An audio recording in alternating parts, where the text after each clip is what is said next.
Welcome to glitched Germany, where democracy is new, the economy is broken, and every European neighbour is waiting for you to trip over so they can nick your lunch money. And if you're looking for the year it all came crashing down, that's 1923, a year of invasion, inflation, and general chaos, basically the boss level of Weimar's early problems. In this video, we'll explore how and why everything seemed to conspire against the Weimar government, at a time when Hitler was, quite literally, the least of their problems. Let's start with the biggest weight around Weimar's neck: Germany's economy. The Treaty of Versailles slapped down a reparations bill of £6.6 billion. For Germany, this was less pay what you owe and more get stuck in a debt trap so deep you could wave at the dinosaurs on the way down.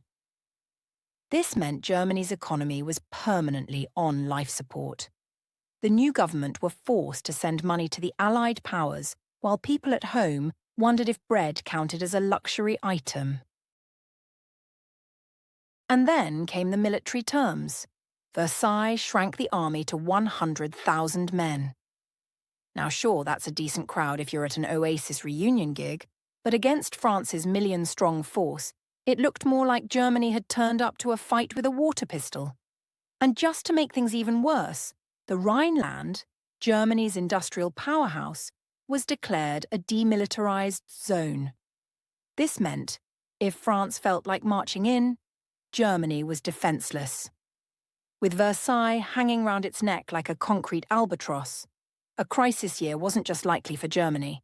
1923 was basically inevitable. Germany managed to scrape together the first reparations installment in 1921, but when the next payment came, they were skint. France's reaction? Not patience, not a polite reminder letter. In January 1923, French and Belgian troops marched straight into the Ruhr. Why the Ruhr? Two reasons. First, geography. The demilitarized Rhineland meant there was nothing stopping them. No army, no defense. Invading the Ruhr was about as challenging as walking into a Greggs. Second, coal. The Ruhr was full of it, and in the 1920s coal wasn't just fuel. It powered trains, factories, and electricity. By seizing it, France was effectively unplugging Germany's economy at the socket. So France marched into the Ruhr, and it was up to Germany's president, Friedrich Ebert, to respond. His master plan? Passive resistance.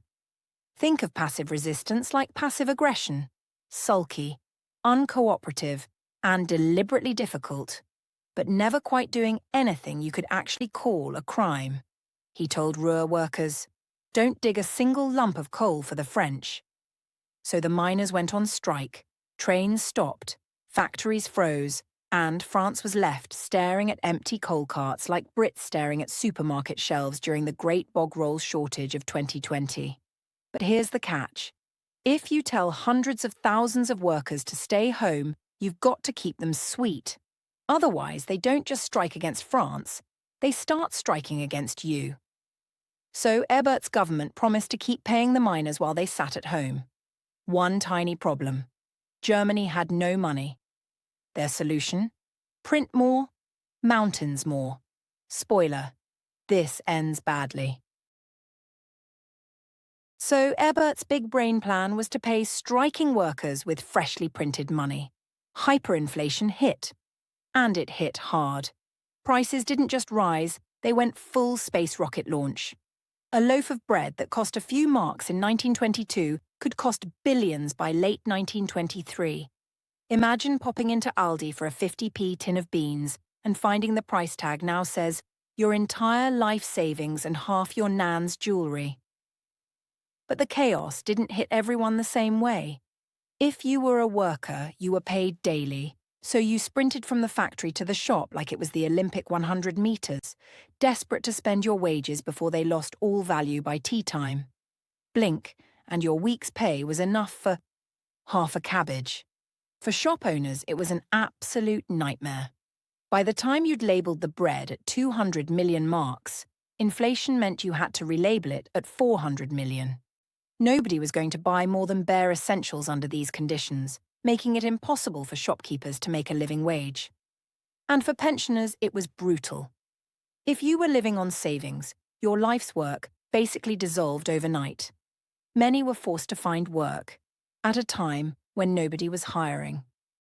And then there were the horror movie images. People carting wages in wheelbarrows, children using banknotes as kites, shopkeepers weighing cash instead of counting it.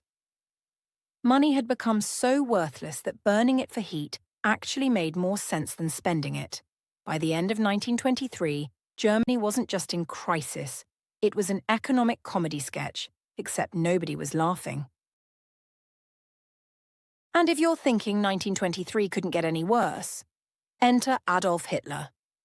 Hitler took one look at Germany's chaos, invasion, hyperinflation, riots in the streets, and thought, perfect, time for my big break. In November 1923, he tried to seize power in Munich with the Nazi Party. Timing-wise, it wasn't a bad gamble. The government looked weak, people were furious, and civil unrest was everywhere. But while Hitler had a flair for drama, he didn't yet have enough power or support. The putsch was crushed in days. Germany's police and army, weak as they were, still had enough left in the tank to send the Nazis packing. So yes, Hitler had spotted the perfect storm. But in 1923, he wasn't fascist dictator material. He was just another bloke clutching a beer stein and shouting about revolution in a hall full of drunks. And he was hardly unique. With hyperinflation raging, extremists of every stripe were hatching insurrections in beer halls and backrooms across Germany, while the Weimar government played an endless game of whack-a-mole. So how do you make your examiner sit up straighter in their chair after they've read 200 versions of the same answer about the crisis of 1923? By linking it all together. 1923 is system overload for Weimar, economic, political, and military problems all hitting Germany at the same time. Economically, failure to keep up with reparation payments triggered the Ruhr invasion, and the government's response triggered hyperinflation, which plunged ordinary people into destitution. Militarily, Versailles left Germany so weak the Ruhr was basically an open invitation. Politically, the Munich Putsch showed extremists were queuing up to have a go. 1 year, 3 dimensions of failure. Exam gold. That's all for now, my glitchy historians. And if you want the bigger picture, stick with glitched Germany. Not just another history recap, but a full system reboot for your revision. Sharp, snarky, and built to actually stick.